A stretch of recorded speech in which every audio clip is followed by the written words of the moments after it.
सहारे 31 साल अकेलेपन में गुजारने का हौसला कोई शशि कपूर तभी कर पाता है जब उसके पास जेनिफर जैसी मोहब्बत रही हो।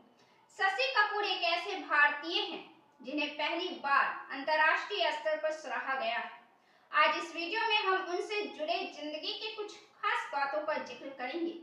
शशि कपूर काफी अंतर्मुखी थे और वे कितने अंतर्मुखी थे इसका अंदाजा इस बात से लगाया जा सकता है कि उन्होंने अपने इंटरव्यू में कभी भी अपनी पर्सनल जिंदगी का जिक्र नहीं किया, लेकिन उनके जिंदगी की तमाम जिक्र मिलती है शशि कपूर की अपनी पुस्तक पृथ्वी वा लाज में, और इसके अलावे the Kapoors the first family of India पुस्तक में मधु जैन ने, और इसके अतिरिक्त भी जेनिफर की छोटी बहन और ब्रिटिश रंगमंच की जानी मानी अदाकारा फेलिसिटी कैंडल की अपनी पुस्तक फाइट कार्गो में। ये तमाम किताबें शशि कपूर की बहुत सारी पहलुओं को उजागर करती हैं। त्रिशूल फिल्म का एक गाना है, मोहब्बत बड़े काम की चीज है, काम की चीज है। यह गाना न केवल शशि कपूर अपने शौक और चुलबुले अंदाज में अपनी फिल्म में अपनी मासूका हेमा मालिनी के साथ फरमा रहे हैं, बल्कि इसकी पूरी छाप उनकी जिंदगी पर देखी जा सकती है। 28 साल के मोहब्बत के सहारे उन्होंने 31 साल अकेलेपन में गुजारा। कभी शादी का ख्याल उनके मन में नहीं आया और न ही यह अकेलापन उन्हें काटने को दौड़ी। बॉलीवुड में जहां एक से एक अफेयर के किस्से होते हैं, वहां बॉलीवुड के सबसे हैंडसम हीरो शशि कपूर मोहब्बत के नाम और उस याद के सहारे बाकी की जिंदगी गुजार दी। खास बात यह भी है कि उनका पूरा जीवन ही प्रेम से सजा संवरा हुआ था। उनकी जिंदगी, उनके कैरियर और उनकी खूबसूरती भी। आज भी अगर बॉलीवुड की सबसे बेमिसाल लव स्टोरी माने जाने में किसी को कोई मुश्किल नहीं होगी। 1956 में उनकी लव स्टोरी शुरू हुई और 1984 में जेनिफर का निधन हुआ और 2017 में शशि कपूर का। शशि कपूर ने अपनी पुस्तक पृथ्वी वा लाज में लिखा है, मैंने जेनिफर के कई नाटक भी देखे, लेकिन उन्होंने कोई नोटिस नहीं लिया। कुछ दिनों के बाद एक दिन रॉयल ओपेरा हाउस में उन्होंने कहा कि मैं बंबई में रहती हूँ और हम लोग मिल सकते हैं। इसके बाद शशि कपूर रोजाना ही जेनिफर से मिलने लगे। जेनिफर जब शशि कपूर से 5 साल बड़ी थी, इसके लिए वे मुंबई की लोकल से एक स्टेशन ज्यादा दूर तक जाते थे ताकि जेनिफर के साथ फिर वे थिएटर के अभ्यास के लिए रॉयल ओपेरा हाउस तक साथ साथ जाते थे। उन्होंने अपने इन मुलाकातों के बारे में लिखा है, रॉयल ओपेरा हाउस के पास एक ढाबा हुआ करता था, मथुरा डेयरी फार्म। हम लोग तब पूरी भाजी की प्लेट खाते थे, तब एक प्लेट 4 आने का मिलता था, साथ ही खाते थे। शशि कपूर तब बेहद शर्मीले हुआ करते थे, इतने शर्मीले कि जेनिफर उन्हें गेय समझने लगी थी। इस बारे में शशि कपूर ने पृथ्वी वा लाज में लिखा है, जेनिफर ने मुझे बाद में बताया कि वो मुझे गेय समझने लगी थी। हालांकि इसकी वजह भी बेहद दिलचस्प थी। शशि कपूर भारतीय मानसिकताओं के मुताबिक जब जेनिफर के साथ होते थे तब उनका हाथ पकड़ बैठे रहते थे। जेनिफर जिस संस्कृति से आई थी, वहां हाथ में हाथ लेकर बैठने को असहज माना जाता था। हालांकि शशि कपूर और जेनिफर की शादी आनंद फानन में तब हुई जब वे जेफरी कैंडल के थिएटर समूह शेक्सपियराना के साथ सिंगापुर में थिएटर कर रहे थे। वहां एक दिन जेनिफर ने उनके साथ अपने पिता का घर छोड़ दिया। गुस्से में जेफरी कैंडल ने शशि के काम के पैसे भी नहीं दिए। बाद में राज कपूर ने उन दोनों को वापस भारत लाने की व्यवस्था की और 1958 में शशि कपूर और जेनिफर की शादी कपूर खानदान ने करा दी। हालांकि कपूर खानदान अपने विदेशी बहू को लेकर बहुत सहज नहीं हो पाया था, पर शशि कपूर ने सबको मना लिया। वो दौर तब था जब शशि कपूर का फिल्मी कैरियर शुरू भी नहीं हुआ था। 1 साल के अंदर शशि कपूर पिता बन गए थे और उनके पिता ने आर्थिक दिक्कतों और स्वास्थ्यगत समस्याओं के वजहों से पृथ्वी थिएटर को बंद करने का निर्णय ले लिया था।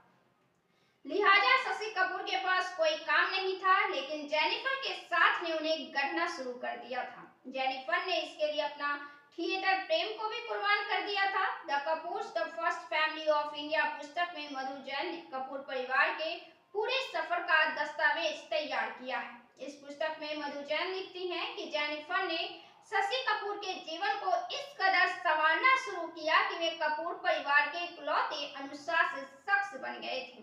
अनुशासन का मतलब शशि कपूर कपूर खानदान के पहले शख्स बने उन्होंने जो बंगले से निकलकर फ्लैट में रहने लगा। सुबह के नाश्ते और रात का खाना घर में परिवार के साथ खाने लगे। सिगरेट, शराब, सब पर अंकुश। और तो और रविवार का समय केवल और केवल परिवार के लिए रखा था उन्होंने। शशि कपूर रविवार को ना तो काम करते थे, ना दोस्तों के घर जाते और ना ही दोस्तों को अपने घर बुलाते। हाँ, छुट्टियों पर पूरे परिवार को घुमाने फिराने ले जाने की जिम्मेदारी उनकी थी। देखते ही देखते शशि कपूर की फिल्मी कैरियर परवान चढ़ने लगी। वे बॉलीवुड के एक ऐसे कलाकार बन गए जिनके पास इतना काम था कि उनको शिफ्टों में काम करना पड़ता था।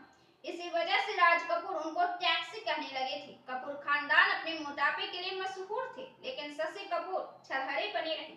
जेनिफर ने उनके खान पान को ऐसे नियंत्रित किया कि शशि कपूर की कमर और पेट पर 1 इंच चर्बी नहीं चढ़ी। हिंदी फिल्मों के अलावा इंटरनेशनल स्तर पर भी सराहे जाने लगे थे शशि कपूर। शशि कपूर की फिल्में दौड़ रही थी और घर परिवार में सब कुछ ठीक चल रहा था, लेकिन उनका मन कुछ और भी करने को कर रहा था। तब उन्होंने जेनिफर से सलाह ली। जेनिफर ने उनसे कहा कि जो मन हो वही करो। हालांकि जो मन हो वो काम करना उतना आसान भी नहीं था। शशि कपूर ने सबसे पहले अपने पिता के पृथ्वी थिएटर को फिर से शुरू करने का बीड़ा उठाया। उनके इस आइडिया के बारे में जेनिफर ने अपनी बहन फेलिसिटी कैंडल को लिखा था।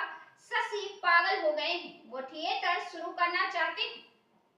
लेकिन जेनिफर ने अपने पति का पूरा साथ दिया। 1978 में उन्होंने अपनी पत्नी जेनिफर के साथ उसी जगह पर इसे शुरू किया था जहां उनके पिता के समय पर इसका पर्दा गिरा था। पृथ्वी थिएटर को शुरू करने के लिए राज कपूर और शम्मी कपूर सामने नहीं आए। ये काम शशि कपूर ने किया और इसके लिए उन्होंने अपनी कमाई का बहुत बड़ा हिस्सा लगाया, क्योंकि पृथ्वी थिएटर के लिए जमीन उन्हें बजाज परिवार से खरीदनी पड़ी थी।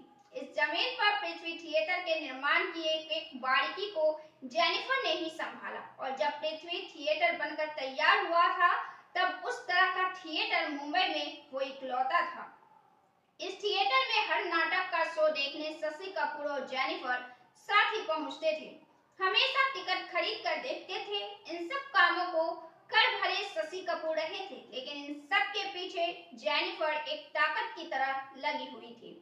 1982 में वो कैंसर की चपेट में आ गई। शशि कपूर ने कोई कसर नहीं रखी। मुंबई से लेकर लंदन तक के डॉक्टरों से इलाज कराया, लेकिन 7 सितंबर 1984 को जेनिफर का निधन हो गया। इसके साथ ही शशि कपूर की दुनिया में एक ऐसा सूनापन आ गया जो कभी नहीं भरा। अपनी पत्नी की जान जाने के बाद वे इस तरह टूटे कि पहले जैसे कभी नहीं हो पाए। वे घंटों तक अपने अपार्टमेंट में अकेले चुपचाप बैठे रहते थे। वे खाने और पीने की अपनी पुरानी खानदानी कमजोरी की चपेट में आ गए, क्योंकि 28 सालों तक जेनिफर की मोहब्बत में शशि कपूर बॉलीवुड के सबसे फिट स्टार बने रहे थे।